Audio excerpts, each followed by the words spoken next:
নমস্কার বন্ধুরা, তো এখন তো শীত পড়ে গেছে। তো এই শীতের মৌসুমে চিকেন পকোড়া তৈরি করব আজকে আমি। তো শীতের মৌসুমে তো অনেক কিছু খাওয়ার ইচ্ছে হয়, তো আজকে আমি চিকেন পকোড়া তৈরি করব। তো এটা কিভাবে তৈরি করি তো চলুন আমার সাথে দেখবেন।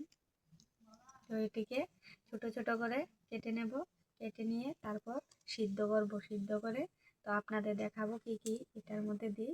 তো চলুন।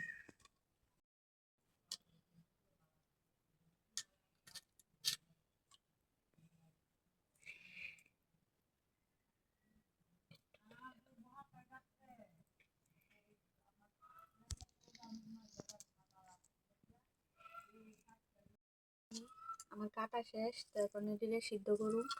দেখেন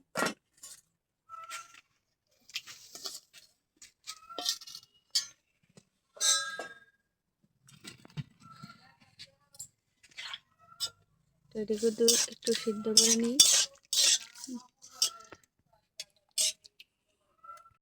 সিদ্ধ হয়ে গেছে, তো সে মাংসটি এখন নামিয়ে নেব।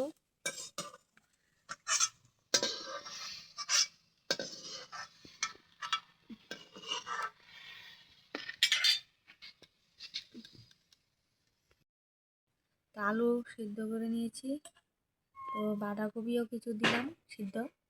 তারপর এখানে আছে পেঁয়াজ কুচি, আদা কুচি, তো এটি মিশিয়ে নিলাম। তো এখানে আছে কাঁচামরিচ কলা, তো এখানে মাংসটা সিদ্ধ করে নিলাম। আর এখানে আছে চালের গুঁড়ি, আর এখানে আছে ময়দা। তো আমি এখন আলুগুলি মেখে নেব। বাঁধাকপির সাথে বাঁধাকপিটাও একটু মেখে নেব।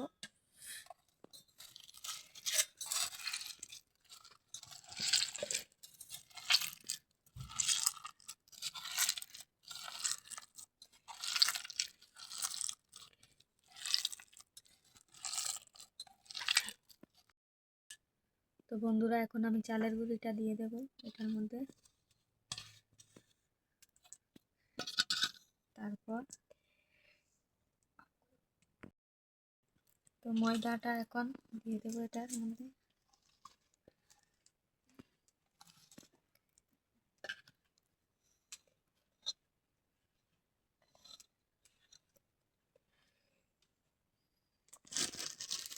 একটু লবণ দিয়ে দিলাম। তারপর মাংসটি দিয়ে দিলাম। তারপর পেঁয়াজ কুচি,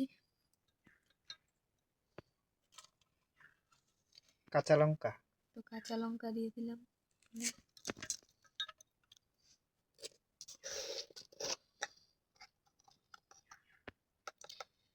হলুদ দিয়ে দিলাম একটু।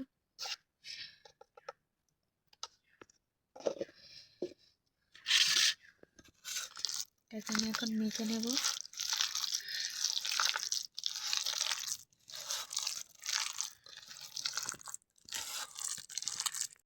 তেলটা দিয়ে দেব, দিয়ে তারপর এটিকে ভেজে নেব। তো আমি কড়াইতে তেল দিলাম,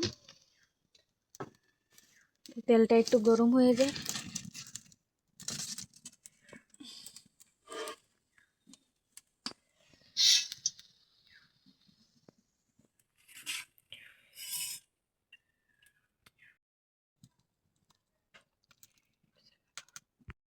তো তেল গরম হয়ে গেছে, তো আমি এখন দিয়ে দেবো ঠিক।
বন্ধুরা, আমার পকোড়া হয়ে গেছে, তো আমি এখন তুলে নেব এটি।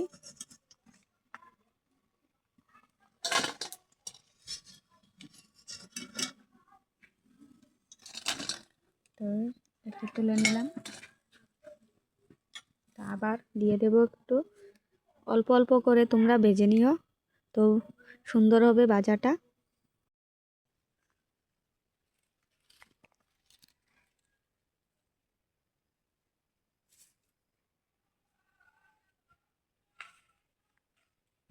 বন্ধুরা, আমার পকোড়া ভাজা হয়ে গেছে, তো এভাবে তোমরা করে খেয়ে দেখো, খুব সুস্বাদু। তো এই শীতের মৌসুমে তো এভাবে তোমরা বানিয়ে দেখো, খুব ভালো লাগবে তোমাদের কাছে। তো আজকে আমি ভিডিওটা এখানে শেষ করলাম। যদি ভালো লাগে লাইক করো, কমেন্ট করো, শেয়ার করো। তো নমস্কার।